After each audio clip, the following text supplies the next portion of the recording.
पानी पूरी वाला, स्वादिष्ट और मीठा पानी पूरी वाला, खट्टा मीठा पानी पूरी वाला। एक बार खाओगे बार बार आओगे। आप भी खाइए, अपने बच्चों को भी खिलाइए ताजा और फ्रेश पानी पूरी। सुंदरबन के जंगल में बिट्टू नाम का एक कबूतर रहता था। बिट्टू हर रोज जंगल में पानी पूरी का ठेला लगाकर अपने परिवार का पेट पालता था। बिट्टू अपने पत्नी बुलबुल और एक बेटी टुनटुनी के साथ रहता था। बुलबुल, तुम मेरे पानी पूरी का ठेले को तैयार कर दो, मुझे जल्दी से जंगल में ठेला लगाने जाना है। ठीक है जी, मैं अभी आपका ठेला तैयार कर देती हूँ। टुनटुनी पानी पूरी का ठेले को तैयार कर देता है, जिसे बिट्टू कबूतर बेचने के लिए चला जाता है। पानी पूरी वाला, स्वादिष्ट और मीठा पानी पूरी वाला, खट्टा मीठा पानी पूरी वाला। एक बार खाओगे बार बार आओगे। आप भी खाइए, अपने बच्चों को भी खिलाइए ताजा और फ्रेश पानी पूरी। अरे वो पानी पूरी वाले भैया, जरा मुझे 10 रुपए के पानी पूरी खिला दो ना। मुझे पानी पूरी खाने के लिए मुंह में पानी टपक रहा है, और तुम हो जो इतने देर में आते हो। इतने देर बाद आओगे तो कैसे चलेगा भैया?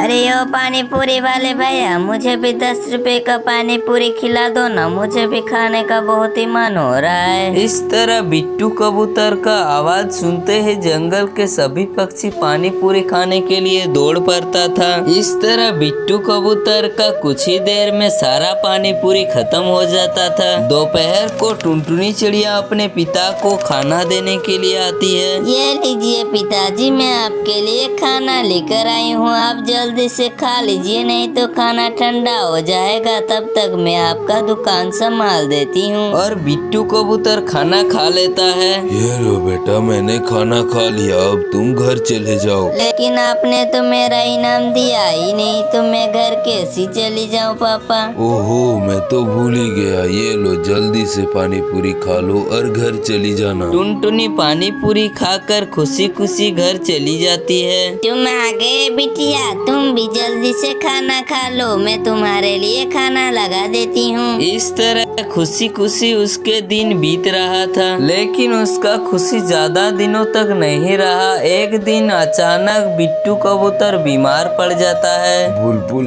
लगता है अब मैं नहीं बच पाऊंगा, मेरा सीने बहुत दर्द हो रहा है। तुम अपना और टुनटुनी का ख्याल रखना, इसका अच्छे से परवरिश करना, किसी चीज की कमी महसूस नहीं होने देना, और हो सके तो थोड़ा बहुत पढ़ा भी लेना। नहीं जी, आप ऐसे क्यों बोल रहे हैं? हम सबको छोड़ के क्यों जाएंगे? मैं आपको अच्छे डॉक्टर में इलाज कराऊंगी, भले मुझे सड़क पर भीख ही क्यों ना मांगना पड़े, लेकिन आपको कुछ नहीं होने दूंगी। मैं अभी जा रही हूँ आपको डॉक्टर के दिखाने। चलो टुनटुनी बेटा, घर में जितना भी पैसा है तुम लेकर चलो, मैं तुम्हारे पापा को ले जा रही हूँ। और बुलबुल बिट्टू को अकेले ही उठाकर डॉक्टर के पास दिखाने के लिए चली जाती है। डॉक्टर साहब देखिए ना, मेरे पति को क्या हो गया है। ये बोल रहा है कि हम सबको छोड़ के चले जाएंगे, आप इसका जितना भी इलाज हो सकेगा कीजिए, जितना भी खर्चा होगा मैं देने के लिए तैयार हूँ। डॉक्टर साहब, आप बस इसका इलाज चालू कीजिए। डॉक्टर बिट्टू का इलाज चालू कर देता है। घर में जितना भी पैसा था वो सब बिट्टू के इलाज में खत्म हो जाता है। बिट्टू का परिवार कितना खुशी खुशी जीवन व्यतीत कर रहा था, लेकिन उसका खुशी एक पल में ही टूट के बिखर गया। थोड़ी देर बाद बिट्टू का होश आ जाता है और वो अपने पैरों पर खड़ा हो जाता है। तभी डॉक्टर बिट्टू से कहता है, बिट्टू जी, अभी आप थोड़ा आराम कीजिए, आपके अंदर उतना ताकत नहीं है, आप कभी भी गिर सकते हैं। अभी आपको आराम की बहुत ही जरूरत है, नहीं तो आपका तबीयत फिर से खराब हो सकता है। और टुनटुनी जी, आप बिट्टू का अच्छा से ख्याल रखिएगा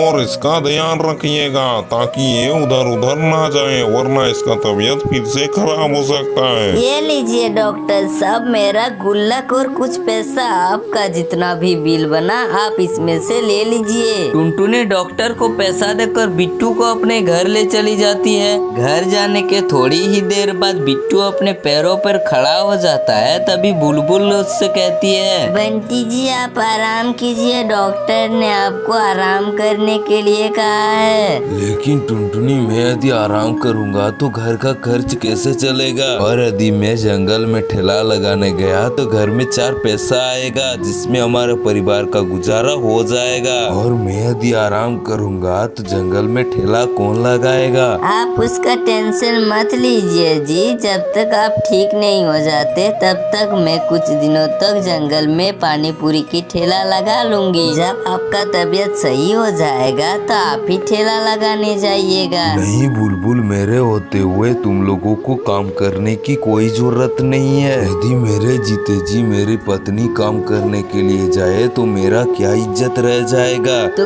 क्या बिट्टू, मैं अपने बच्चों का 2 वक्त का रोटी के लिए तरसती रहूं? अपने बच्चों को मैं भूखा ही सुला दूं? जब तक आग ठीक नहीं हो जाते तब तक तो मैं काम कर ही सकती हूँ। मैं मानती हूँ कि मैं आपके जीते जी यदि मैं काम करूँगी तो आपकी कोई इज्जत नहीं रहेगी। तो क्या मैं अपने बच्चों को भूखा ही मार दूं? पिताजी, माँ सही कह रहा है। यदि हम लोग ठेला नहीं लगाएंगे तो हमारा परिवार का गुजारा कैसे होगा? कल से मैं और माँ जंगल में ठेला लगाऊंगी। बिट्टू को ठेला लगाने जाने देने का इरादा नहीं था, लेकिन बेचारा क्या करे, वो भी मजबूर था। अगले दिन से बुलबुल और टुनटुनी ही जंगल में ठेला लगाने जाती है। ऐसा ही करते करते कुछ दिन बीत जाता है और बिट्टू भी पूरी तरीके से ठीक हो जाता है। उसके बाद से बिट्टू ही जंगल में ठेला लगाने जाता है। कुछ ही दिनों बाद बिट्टू के परिवार में पहले जैसा ही खुशहाली आ जाता है और वह सभी खुशी खुशी रहने लगते हैं।